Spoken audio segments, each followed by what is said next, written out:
स्वातंत्र्य प्राप्त या पाठाच्या पुढच्या विभागामध्ये आता आपण प्रवेश करतो. चला तर हंगामी सरकारची स्थापना. तर देशात हिंसाचाराचा डोंब उसळला असताना व्हाईसरॉय वेव्हेल यांनी हंगामी सरकारची स्थापना केली आणि पंडित जवाहरलाल नेहरू हे या सरकारचे प्रमुख होते. आणि हंगामी सरकारमध्ये सामील न होण्याचा निर्णय हा सुरुवातीच्या काळामध्ये मुस्लिम लीगने घेतला होता. काही काळानंतर मुस्लिम लीग हंगामी सरकारमध्ये सामील झाले, परंतु मुस्लिम लीगच्या नेत्यांनी अडवणुकीची भूमिका घेतल्यामुळे हंगामी सरकारचा कारभार हा सुरळीत चालू शकला नाही. मग पुढे कोणती योजना आली तर माउंटबॅटन. तर इंग्लंडचे पंतप्रधान ॲटली यांनी काय सांगितलं होतं जून 1948 च्या पूर्वी की इंग्लंड भारतावरील आपली सत्ता ही सोडून जाईल, असंच त्यांनी घोषित केलं होतं.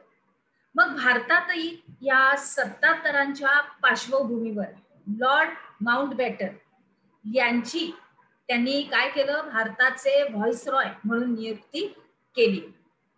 आता लॉर्ड माउंटबॅटन यांनी भारतातील काही प्रमुख नेत्यांसोबत विचार विनिमय केला व त्याच्यानंतर भारत आणि पाकिस्तान या दोन स्वतंत्र राष्ट्रांची निर्मिती करण्याची योजना त्यांनी तयार केली.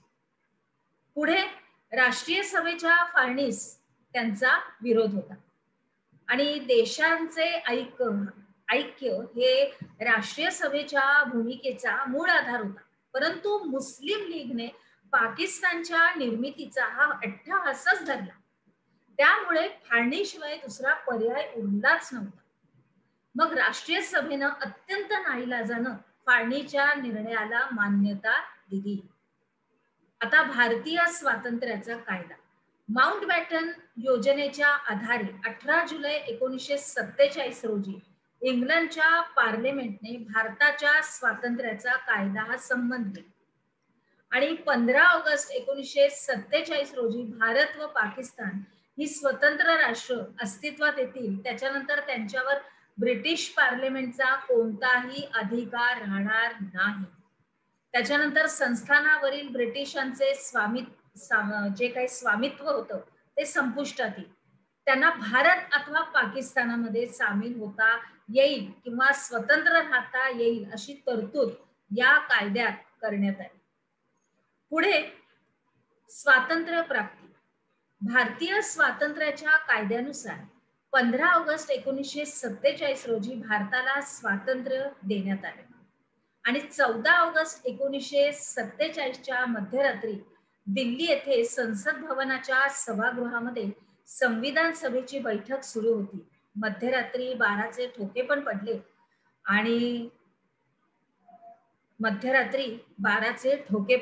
आणि भारताचं पारतंत्र्य संपुष्टात आलं, संपलं. ब्रिटिशांचा युनियन जॅक खाली उतरवून त्याच्या जागी भारताचा तिरंगी ध्वज फडकवण्यात आला. 150 वर्ष गुलामीतून आपला भारत हा स्वतंत्र झाला. स्वातंत्र्य प्राप्तीचा आनंद निर्भळ नव्हता, देशाची फाळणी झाली. त्यावेळी झालेल्या भयानक हिंसाचारामुळे भारतीय जनता ही दुःखी होती. स्वातंत्र्य सोहळ्यामध्ये सहभागी न होता गांधीजी बंगालमध्ये जीवाचं रान करत होते. भारताला स्वातंत्र्य मिळाल्यानंतर अवघ्या 6 महिन्यामध्ये 30 जानेवारी 1948 रोजी नथुराम गोडसे याने गांधीजींची निर्घृण हत्या केली. आता हिंदू आणि मुस्लिम हे ऐक्य टिकवण्यासाठी गांधीजी अहर्निश झटले आणि त्यासाठी त्यांनी आपल्या प्राणांचे मोल दिले. आपण काय शिकलो या विभागामध्ये? आपण पुढील प्रश्नांची एका वाक्यात उत्तरे लिहा या अंतर्गत बॅरिस्टर जिना यांनी कोणत्या मागणीचा आग्रहाने पुरस्कार केला? आणि त्याच्यानंतर दुसरा प्रश्न आहे की त्रिमंत्री योजनेमध्ये सगळ्यांची तुम्ही नावं द्यायची. चला तर मग आता आपण आपल्या पुढच्या विभागाकडे वळूया.